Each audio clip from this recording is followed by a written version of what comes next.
5 years of marriage. And on their anniversary night, the wife is waiting at home, but her husband, he's busy posting with another girl on Instagram. Was it love or betrayal? The house was quiet, too quiet for a night that was supposed to mean something. The kind of silence that presses on your chest, makes you hyper-aware of your own breathing, your own heartbeat.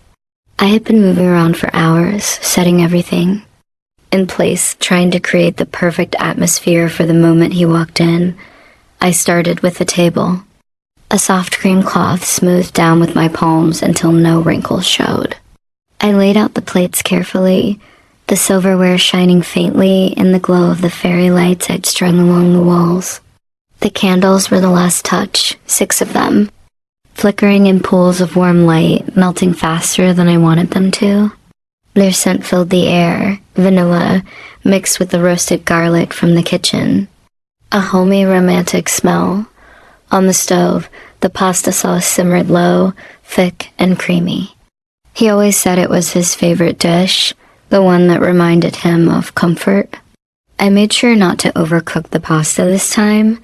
He teased me once about making it too soft. Tonight, I wanted everything perfect. Tonight, I wanted to remind him that 5 years meant something. The cake sat proudly in the middle of the table. A small chocolate cake with Happy 5th Anniversary written in looping white frosting.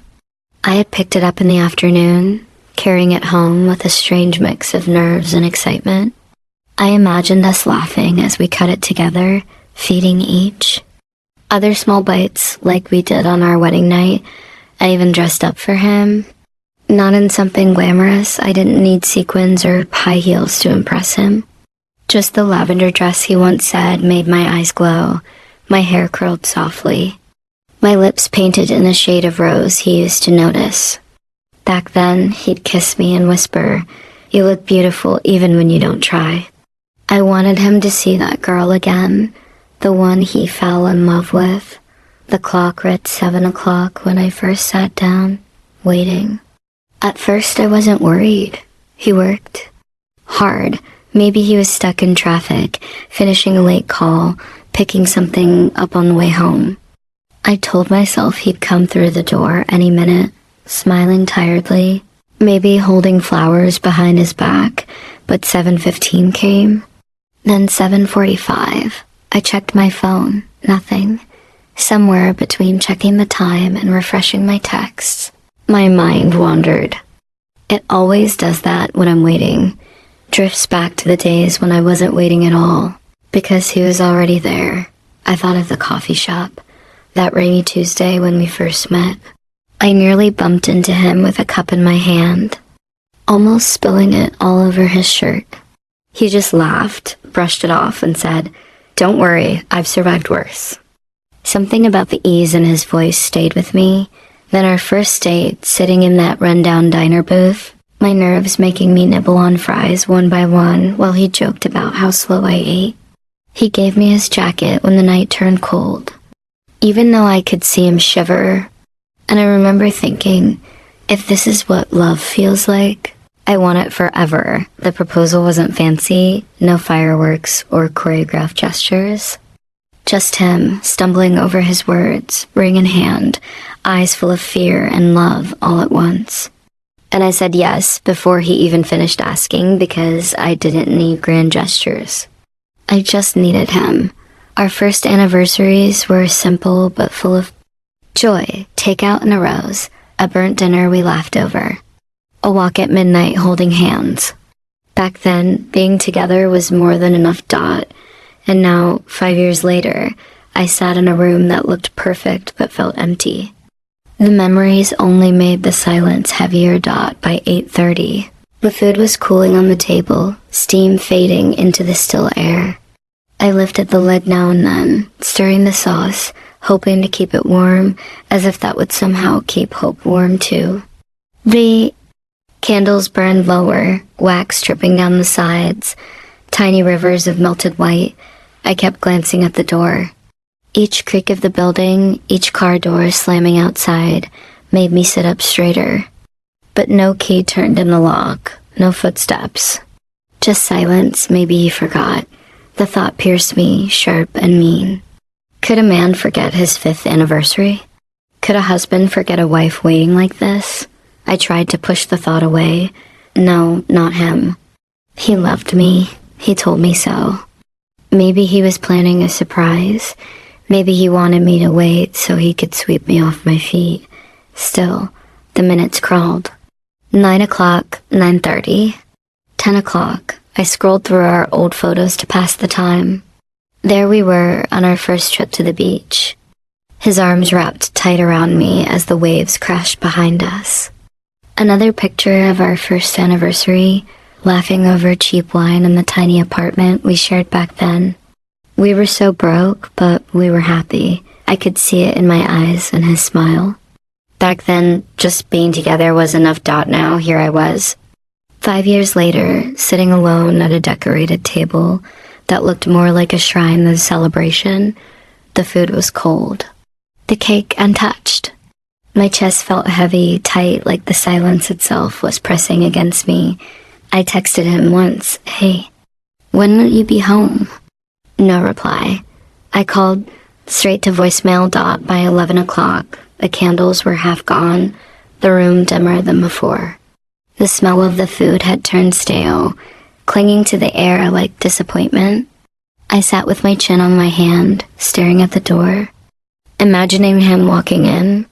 My heart leapt at every sound outside, footsteps in the hall, a car pulling in.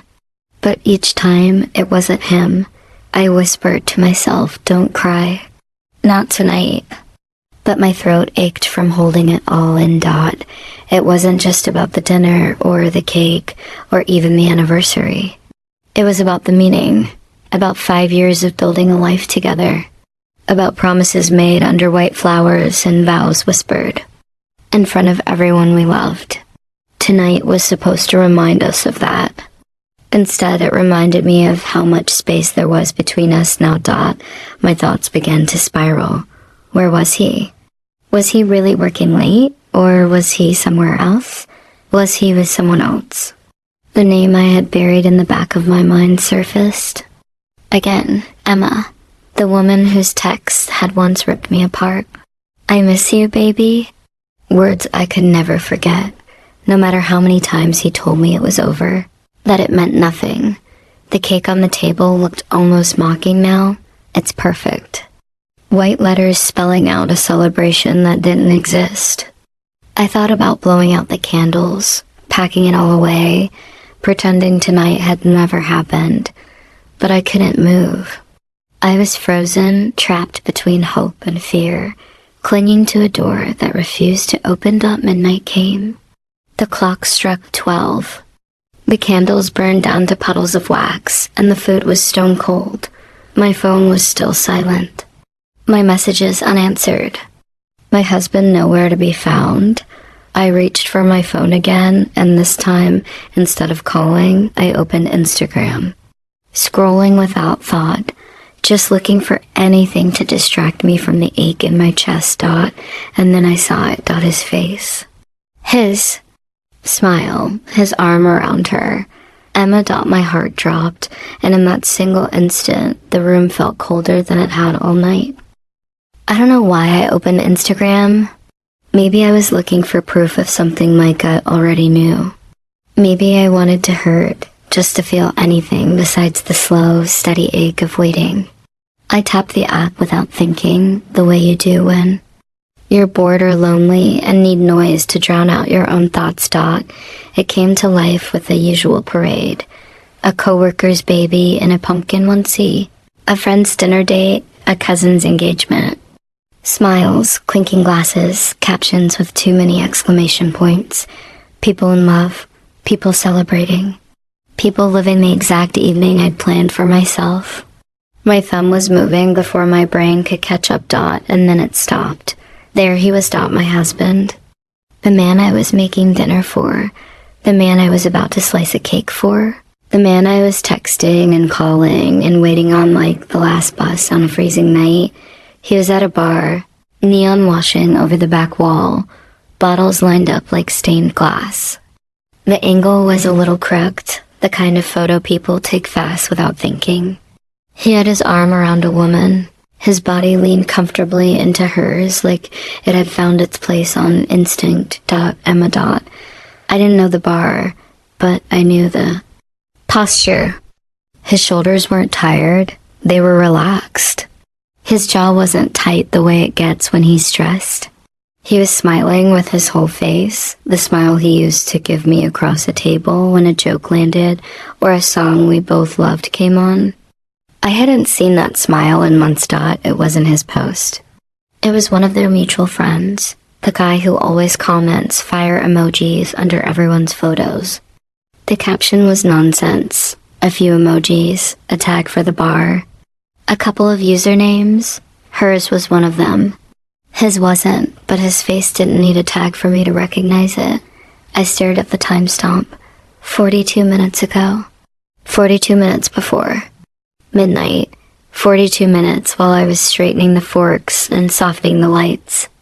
42 minutes while the candles bent themselves into stubby little pools. 42 minutes while the sauce turned from silky to thick and tired. I zoomed in like it would reveal something gentler. It didn't. If anything, zooming made it worse. He wasn't just near her, he was with her. Shoulder pressed to shoulder. His hand cupped on the far side of her upper arm. If she shifted even an inch, his palm would slide down to her elbow.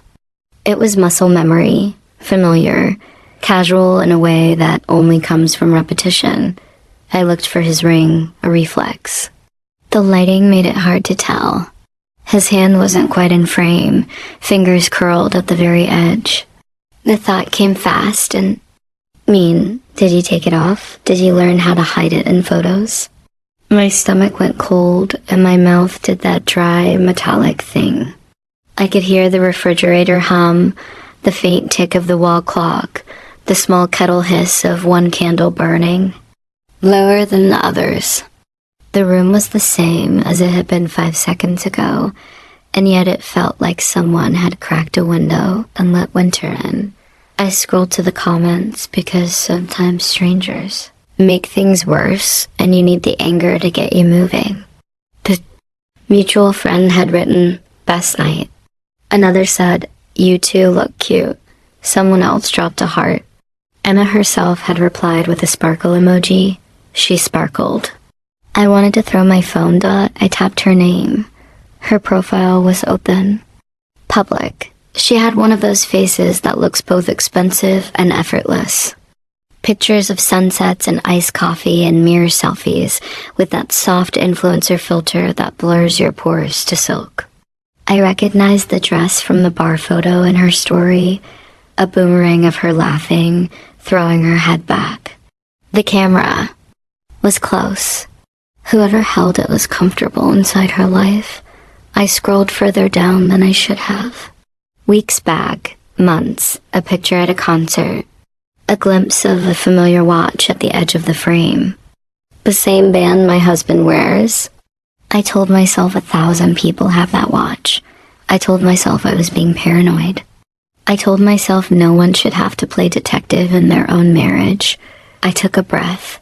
Then I took a screenshot. It felt ugly. Petty, even, but I've learned that memories go soft around the edges. Screenshots don't. I set the phone down and stared at the table. The pasta looked tired. The wine glass had a tiny lipstick print at the rim from when I tested a sip to make sure it hadn't turned. The cake sat perfect and useless in the center. The little pipe letters still cheerful. Happy 5th anniversary. I dug my thumbnail into the seam of the chair and pressed there until it hurt. It grounded me. It kept me from either throwing up or punching a wall. Every part of me wanted to fix this moment, to rewind, to choose a different door, to make it less true. But there it was. The truth doesn't care if you're ready. I opened our wedding album on my lap. Not the big heavy one, the small one I keep on the bookshelf for days when I need reminding of who we were. I flipped to the photo where he's looking at me like a man mid-prayer. It made me angry, the tenderness in his eyes, angry and so sad. We promised to protect each other. We promised to be each other's soft place to land. When did we start dropping each other? The first time I saw Emma's name on his phone, it was past midnight. He was showering. His phone lit up, and there it was. I miss you, baby. No last name. Just a name and a sentence that didn't belong in my house. I remember the way the world narrowed, the way my ears rang. He'd said it was a joke. He'd said I was reading too much into it. He'd said nothing happened. He'd said he'd block her. He'd said he loved me. And because I loved him, I decided to believe him. I folded myself around his words, even though the edges cut. I touched the cake box again and pulled my hand back like it burned. I couldn't cut into it. The idea made me feel sick. The cake wasn't food anymore. It was a headline. Woman celebrates. Alone while husband smiles in photos with someone else. I could picture the comments. Girl, leave. It's not that simple. Know your worth. You don't know their relationship. Strangers always have such certain opinions about lives that aren't theirs. I picked up my phone. My hands were shaking so badly I had to hold it with both. One typed, deleted, typed, deleted. I wanted to scream. I wanted to be surgical. I wanted to be above it and also right down in the mess. In the end, it came out simple because there's a point where only simple feels. Honest, me. I've been waiting since 12. It's our anniversary. You're still not home. 2 months I've been waiting to see you, and you're posting with Emma? I stared at the bubbles like they were going to conjure him to my door. Nothing. I hated the little gray delivered. It felt smug. I set the phone face down, then panicked and flipped it over again like I might miss him materializing through text. Walked to the sink and ran the tap and drank water I didn't want. My reflection in the window looked blurred and tired, a poser. Woman who'd been learning patience with a man who wasn't trying. I smoothed my hair back and wiped the smudge under my eye with my thumb. The makeup didn't look glamorous anymore. It looked like effort that hadn't paid off. I thought about calling my best friend, but it was late, and there's a part of me that still protects him out of habit. Once you say a thing out loud, you can't unsay it. Once you bring someone else into your private hurt, it changes shape. I sat back down and opened his page, even though I knew there would be nothing there. He hadn't posted. He wasn't the posting type, not when it came to me, not when it came to anything lately. I checked his last activity, active 7 minutes ago. The kind of detail that heats your blood without giving you any actual comfort. I texted again before I could talk myself out of it. .me. Where are you? The typing dots appeared, disappeared, appeared again. My chest pulled tight. I could feel my heartbeat in my jaw. While I waited, I opened Emma's story again like an idiot.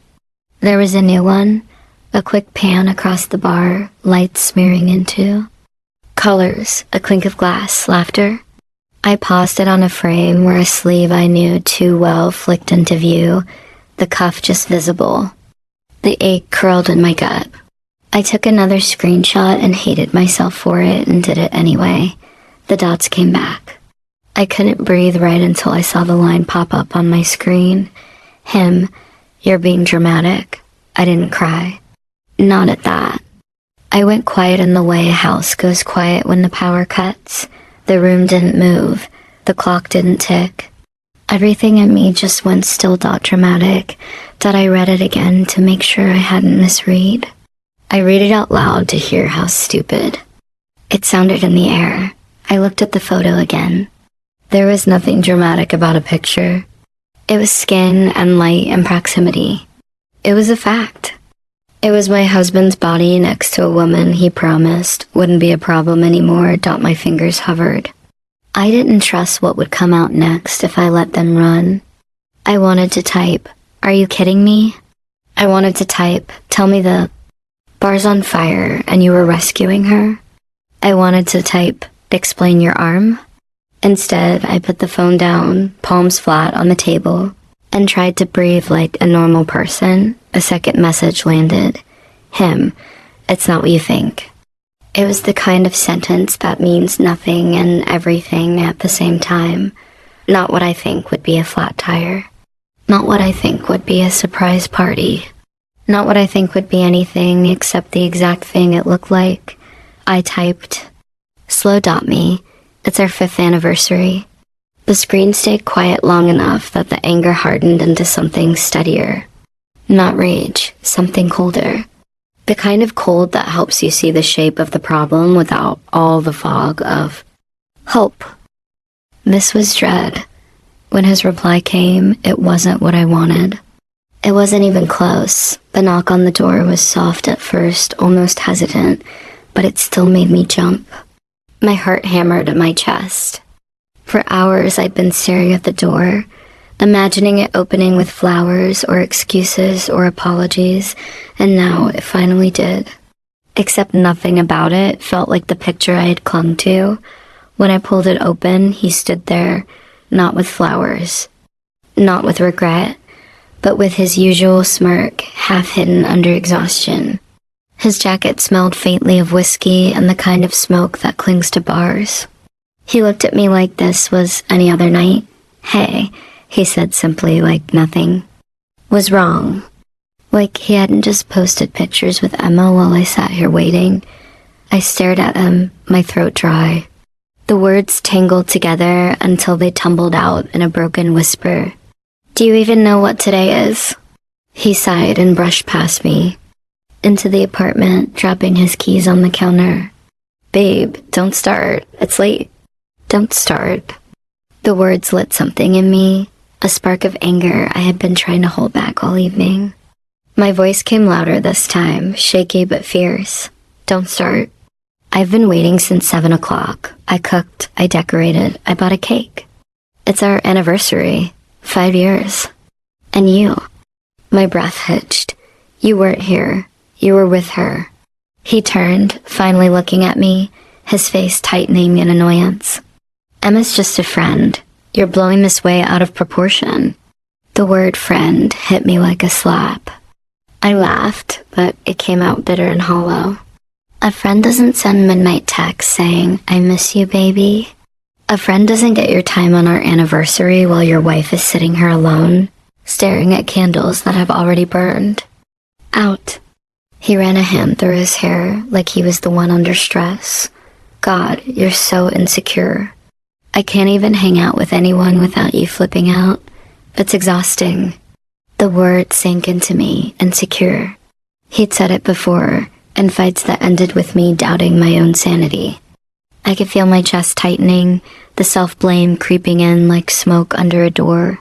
"Insecure?" My voice cracked. "I'm not insecure, I'm hurt. There's a difference.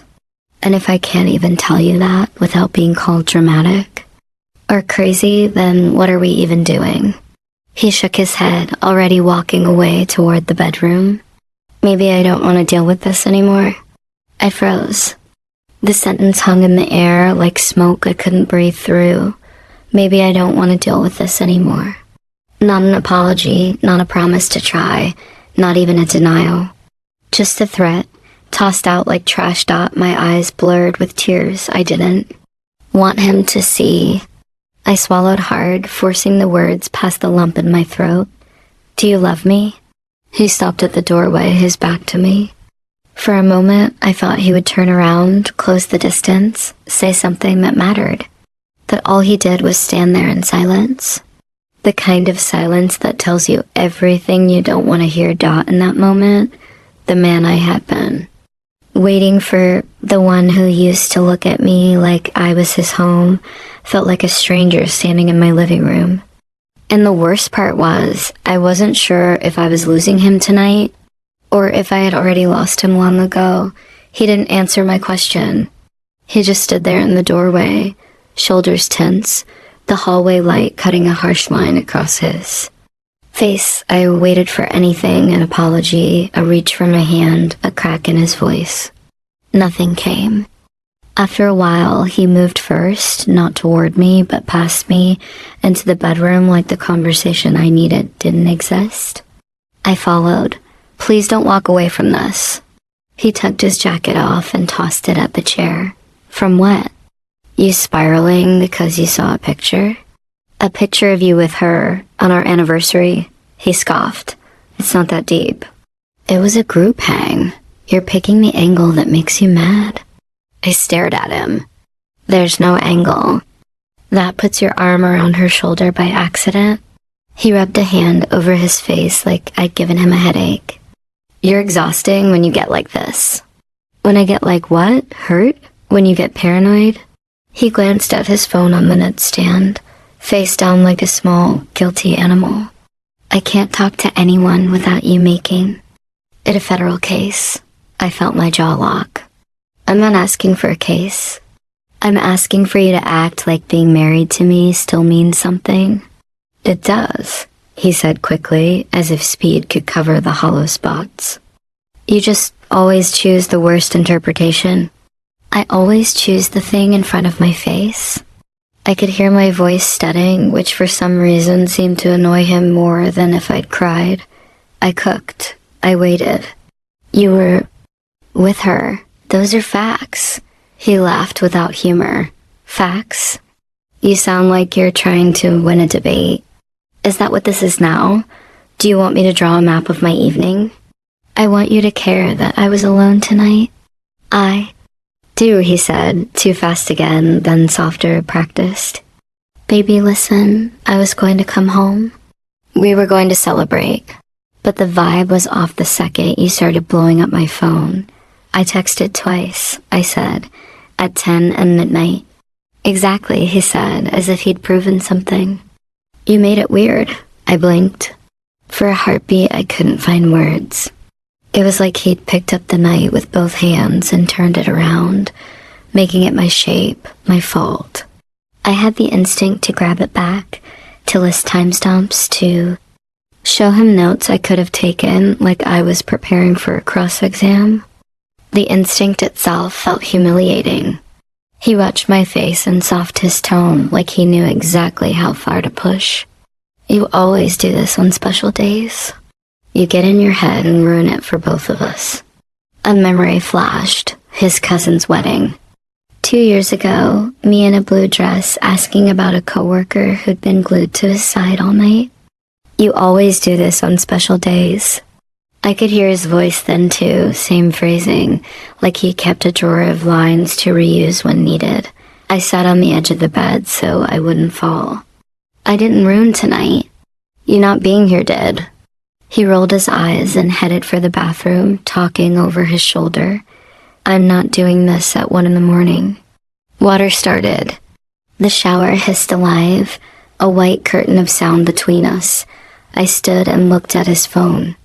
I didn't touch it. I didn't want to live like that, sneaking, hunting, collecting things to prove I wasn't crazy. I already had proof. It had a timestamp. I went back to the dining room and started blowing out the last stubborn candle that had clung to it. Wick. Smoke curled and disappeared. I lifted the lid on the pasta one more time and shut it again because the smell made my stomach twist. I slid the cake back into its box and taped it shut the way the girl at the bakery had, neat and hopeful. The banner above the table looked cheap now. I pulled one corner, the tape snapped. Letter sagged. By the time I returned, he was in bed. Damp hair on the pillow, scrolling. He didn't look at me. I changed in the dark, the room lit by the blue pulse of his phone.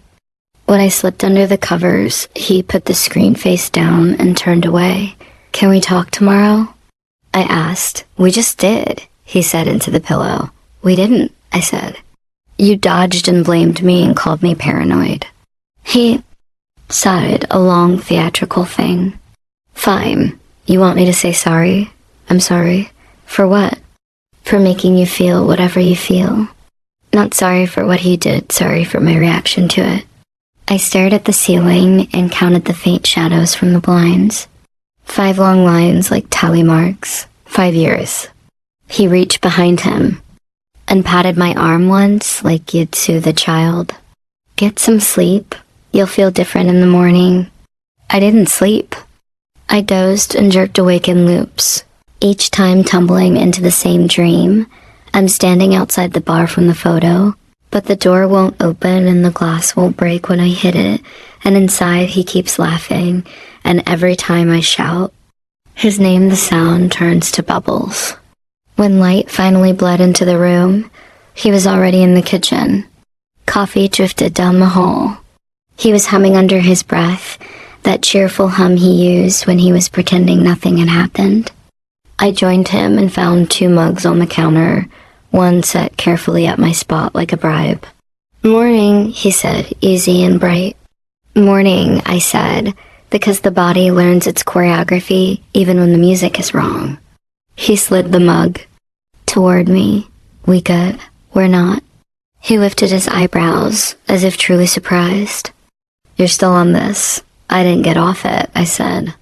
It wasn't a mood, it was a boundary. He chuckled like I'd said something cute. "God, you've been reading those Instagram therapy posts again?"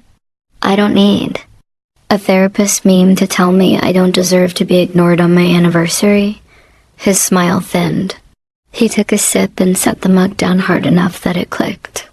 "You think I'm cheating?" he said flatly. "Just say it."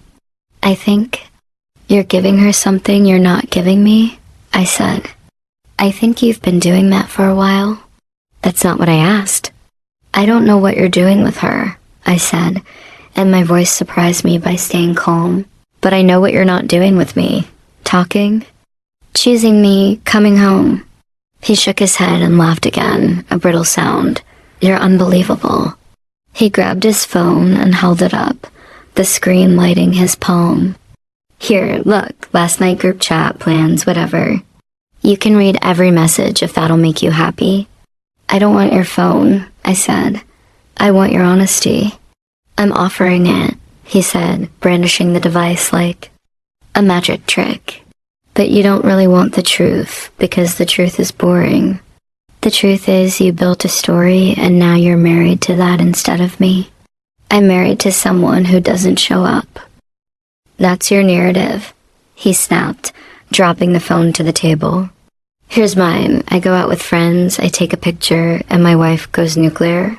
I stared at him. "Did you think to invite me? It wasn't that kind of thing." "What kind?" I asked. "The kind where wives aren't allowed?" He smirked. "The kind where no one wants a scene." I took a slow breath because the room had tilted again, a quiet slide I almost didn't feel until I was catching myself on the counter. He was good at this, finding a word, a tone, that made me sound hysterical even inside my own head. I felt the old urge to prove my case rising like a tide.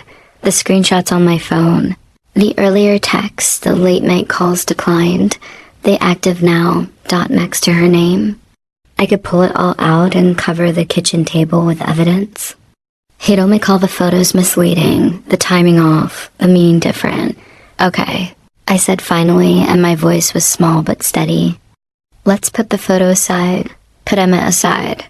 Forget everything else. Last night was our anniversary. You didn't come home. You didn't tell me where you were. You called me dramatic when I asked. That's what happened." He rolled his eyes. "I told you I'd talk when I got home." "At 1 a.m., I said. "After the night was over." "We can celebrate today," he said, shrugging, already bored. "You're acting like the calendar is God." "It's not the calendar," I said. "It's you choosing me when it counts." He huffed out a laugh and pushed back from the table. "You know what? I can't do this mercy court thing you have going on. Judge, jury, executioner. Every time, the same script. Because the behavior is the same," I said softly. That gave him pause, not because he agreed, but because the words landed somewhere he didn't expect. His jaw flexed. For a second, I saw the man from our early years, the one who might sit down and try. Then the door slammed shut behind his eyes again. He grabbed his keys. "I'm getting air." It's 9 a.m, so he was already halfway down the hall. "Maybe if you stepped outside sometimes instead of stewing, we wouldn't keep having this conversation." The door clicked. The apartment sighed into silence. I stood at the counter with 2 mugs cooling between my hands and felt the familiar wobble start in my knees. I sank into a chair and pressed my palms flat to the table until the shaking slowed. On instinct, I opened my notes app and typed 2 words. What's real? Under it, I made a list. It was our 5th anniversary. I was here. He was there. I asked where he was. He said I was dramatic. He said Emma is just a friend. He said I ruined special days. He said maybe he doesn't want to deal with this anymore. I read the list out loud. Hearing the sentences in my own voice steadied me in a way nothing else had. They looked boring on the screen. Boring and solid. You can stand on boring. Then on the next line, I typed what I'm telling myself that isn't helping. If I were prettier, more fun, he wouldn't do this. If I don't push, he'll remember who he used to be. If I forgive enough, he'll stop. I looked at the 2 columns until the difference between them felt like a door I could open. I wasn't crazy. I was being told a story that made me small, so he didn't have to change. I went to the sink and dumped the cold coffee. I boxed the pasta and slid it into the fridge. I wrapped the cake tighter than it needed and put it on the top shelf where I wouldn't have to see it when I opened the door. Then I sat at the table again, pulled my phone across the wood, and scrolled back to the wedding photo where he was looking at me like a man mid-prayer. For the first time, I understood something I'd never wanted to. Vows can be broken without anyone saying the words out loud. Sometimes they just thin out, stretch past the point they can hold. When he came back an hour later, he was calmer, light even. He put a hand on the back of my chair and bent to kiss the top of my head. I didn't lift my face.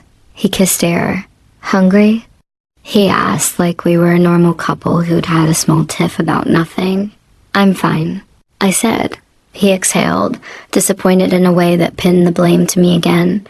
I'm trying here. No, I said, and I was surprised by how gently it came out. You're pretending here. He opened his mouth, offended, then shut it. Fresh tactics shuffled behind his eyes, looking for the one that might get me to fold. He picked empathy. I know I messed up, he said. I should have texted. I'm sorry. He reached for my hand. But I need you to trust me. Nothing's going on with Emma. I'd waited months to hear some shape of sorry. It landed in stick. The apology had a string tied to it, tugging me toward silence. He squeezed my fingers, and I let him, and I felt nothing but a small, clean space where the ache had been an hour ago. It scared me, that space. It also felt like good kind of oxygen. I can't trust words that come after pictures, I said. I can only trust patterns. And what's my pattern? He asked, wounded. I held his gaze. You hurt me. You tell me I imagined it. You asked me to be quiet so we can move on. He flinched again, not because he agreed, but because I'd said it plain. He let go of my hand and straightened up. You make me feel like a monster. He said, I don't have that power. I said gently. Silence opened between us, wide and honest. He hated it. I could see him itch to fill it with noise excuses. Jokes, a deflection about groceries or bills. He chose anger instead. If you're going to keep this up, he said, I don't know what you want me to do. I want you to stop asking me to doubt myself, I said. I want you to be the man who comes home. He stared at me a long time, then shook his head like he couldn't find me in the room. He went to the bedroom and shut the door, not hard, not soft final. I sat there, spine straight, hands quiet in my lap, and felt something shift. It wasn't dramatic, no thunder, no final phoenix-shaped burst of courage. Just a click deep inside like a lock, turning the first clean inch. A thought came simple and steady. The truest thing I'd let myself think in months. Love isn't supposed to make you question your worth. The truth didn't fix the room. It didn't make the cake less sweet or the coffee warm again. It did give me something to hold that wasn't him. I didn't know every step after this. I only knew I couldn't go back to the version of me who apologized for bleeding when she was being cut out in the quiet. I opened my notes and added one last line under what's real. I'm more alone with him than I've ever been without him. Read it twice. It didn't make me cry. It made me breathe. Outside, a car door slammed. Somewhere in the building, someone laughed. Life kept happening, as indifferent and unstoppable as weather. I stood, picked up my keys, and slid them into my pocket. I didn't leave. Not yet. I just wanted to know I could. He didn't answer my question. He just stood there in the doorway, back rigid, as if the silence itself was his reply. For a moment, I held my breath, hoping he would turn, that he'd soften, that he'd say something that would pull me back from the edge. But he only rubbed his face with both hands, groaned like a man carrying too much weight, and walked past me into the bedroom. "Please don't walk away from this," I said, following. My voice sounded smaller than I wanted, but it carried every ounce of the ache that was eating me alive. He dropped onto the edge of the bed, untying his shoes one by one, as if I hadn't spoken at all. "Walk away from what? You losing your mind over a picture?" The calmness of his tone made me dizzy, like we weren't talking about betrayal, but about spilled milk. "A picture of you with Emma on our anniversary. How do you not see how that feels?" He kicked his shoes aside, leaned back on his palms, and smirked faintly, "Because it's not that deep. It was a group thing. You picked the one angle that makes it look bad. That's on you, not me." The way he said it, casual, dismissive, felt like he'd turned the world upside down and was asking me to pretend gravity still worked. I shook my head, heat rushing up my neck. "There's no angle that puts your arm around her by mistake." He laughed under his breath, not kindly. "God, you're exhausting. Every time you get like this, it's the same. You're paranoid, insecure, always looking for something to fight about." The words cut deeper than a scream ever could. Paranoid, insecure, exhausting. I'd heard them before, in other arguments. The kind that ended with me apologizing for even having feelings. My throat tightened, my voice trembling but desperate to be heard. "I'm not paranoid. I'm not insecure. I'm hurt. And if I can't even tell you that without being called crazy, then what's left of us?" He leaned forward now, elbows on his knees, staring at the floor like I was the one who needed to be reasoned with. "You always do this on important days. Birthdays, anniversaries, holidays, you find something, and then you ruin it. You ruin everything." The air left my chest in a rush. I remembered his cousin's wedding when I asked him why a coworker clung to his side all night. "You always do this on special days," he'd said then too, turning my hurt into a flaw in my personality. I swallowed hard, but the lump in my throat only grew heavier. "I didn't ruin tonight," I whispered. "You did. You weren't here." He shot me a look sharp enough to sting. "You always think you're the victim, don't you? I can't even breathe without you thinking it's about you. Do you know how impossible that is to live with?" I felt the sting of tears, but blinked them back, refusing to give him the satisfaction.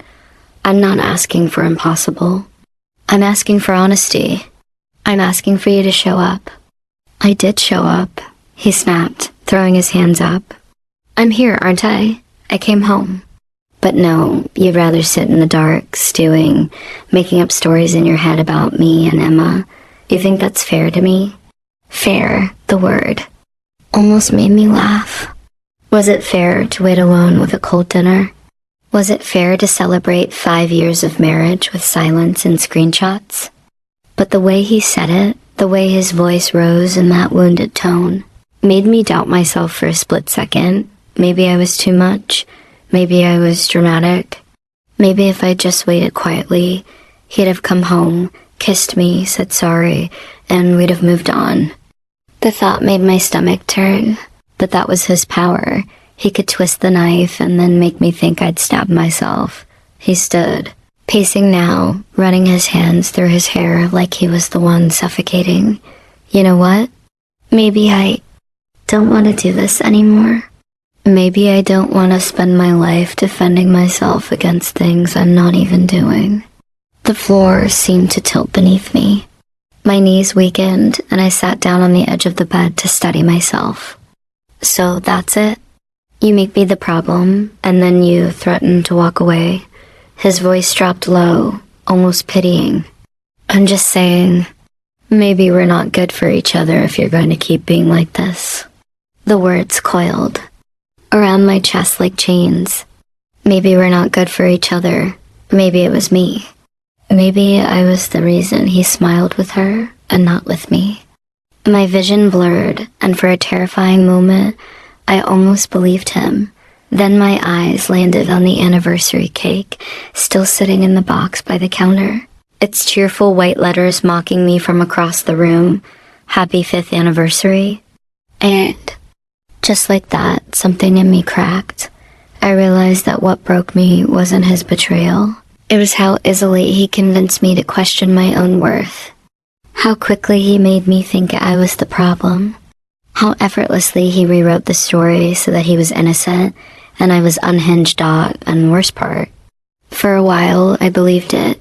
The house was quiet again, but it wasn't the same silence as before.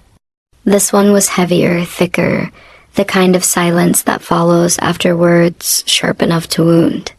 He had gone to sleep in the other room, or maybe he was just pretending to. Either way, I sat alone on the couch, staring at the remains of what was supposed to be a celebration. The candles had burned down completely, leaving only wax puddles hardened against the tablecloth. The food sat untouched, congealed into something unrecognizable.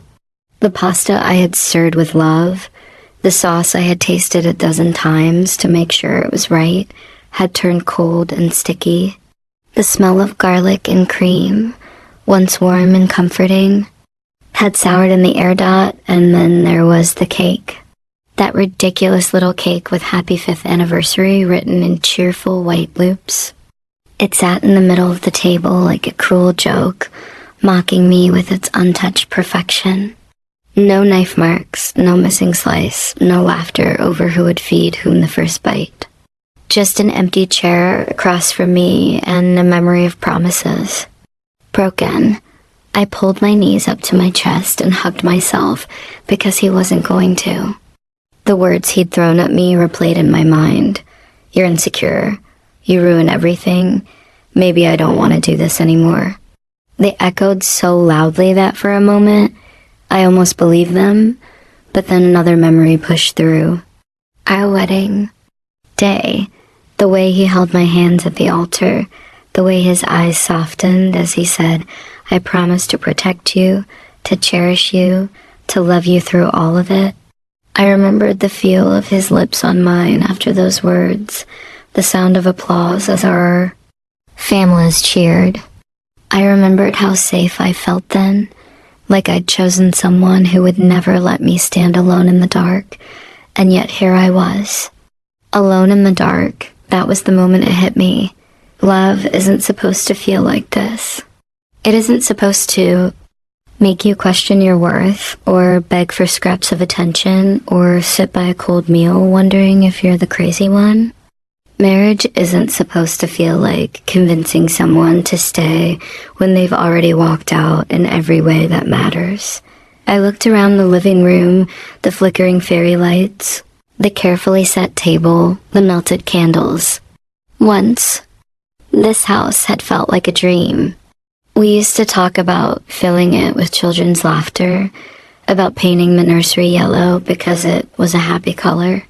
We used to talk about barbecues in the backyard, neighbors dropping by, a life we'd build one piece at a time. But now the house felt like an empty shell. 4 walls echoing with silence, a graveyard for all those dreams. The truth was brutal, but it was clear. I was more alone with him than I had ever been without him. I sat there for what felt like hours, My tears finally drying on my cheeks, replaced by something steadier. It wasn't anger anymore. It wasn't heartbreak either. It was clarity. A raw, aching clarity that told me the man sleeping in the other room wasn't my protector, wasn't my partner, at least not anymore. And once I saw that truth, I couldn't unsee it. My hands trembled as I reached for the cake knife, not to cut into the cake, but to pack it away. I blew out the last flicker of candlelight and whispered into the emptiness. No more. Not of the waiting, not of the begging, not of the believing lies dressed up as love. I didn't know what tomorrow would look like. I didn't know if I was strong enough yet to walk away, or if I'd falter when he promised, as he always did, that he would change. But I knew this. The woman staring at that cake tonight wasn't the same girl who had stood at the altar 5 years ago. She had loved, she had waited, she had begged.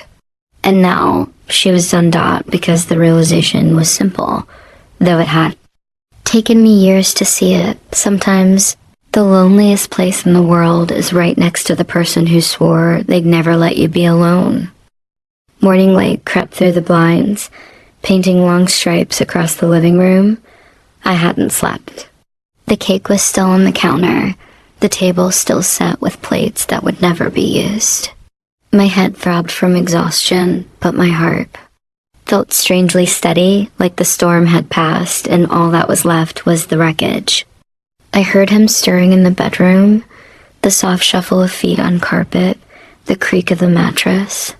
For a second, instinct told me to pretend. To smile, to ask how he slept, to swallow the bitterness because maybe, just maybe, today would be different.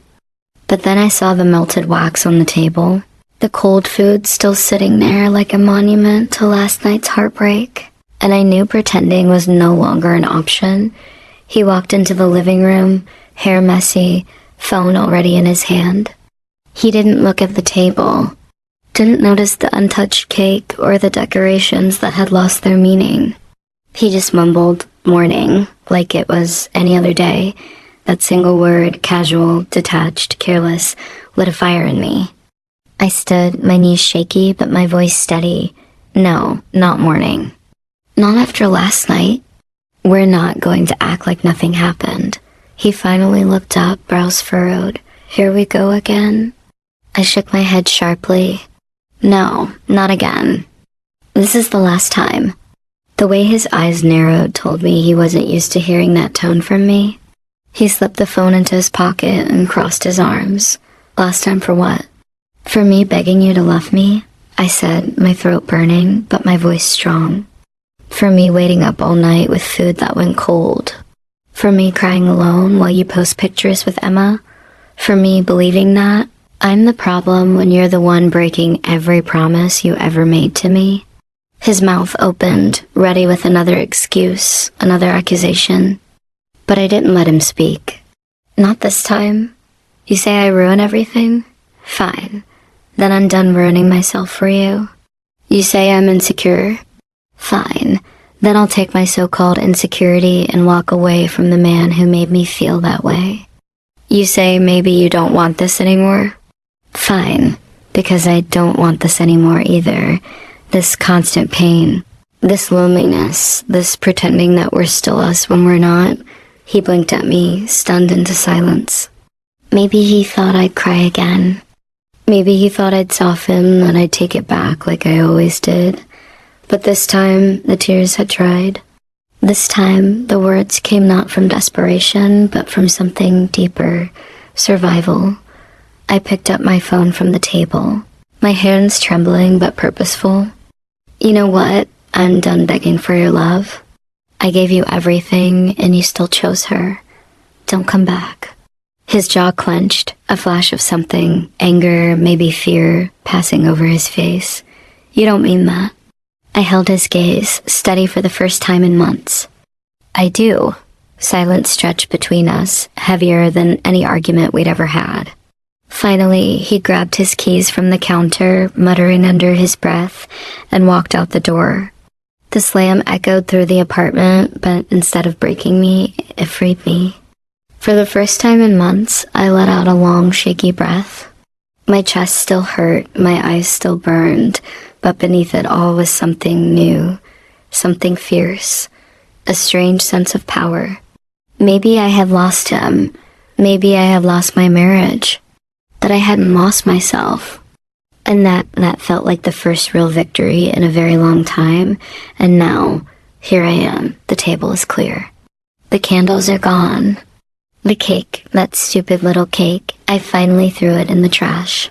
There's no more waiting, no more hoping, no more calling and listening to the silence on the other end. Just me, just this apartment. Just the sound of my own breathing in a house that finally feels honest again. I keep replaying it all in my head.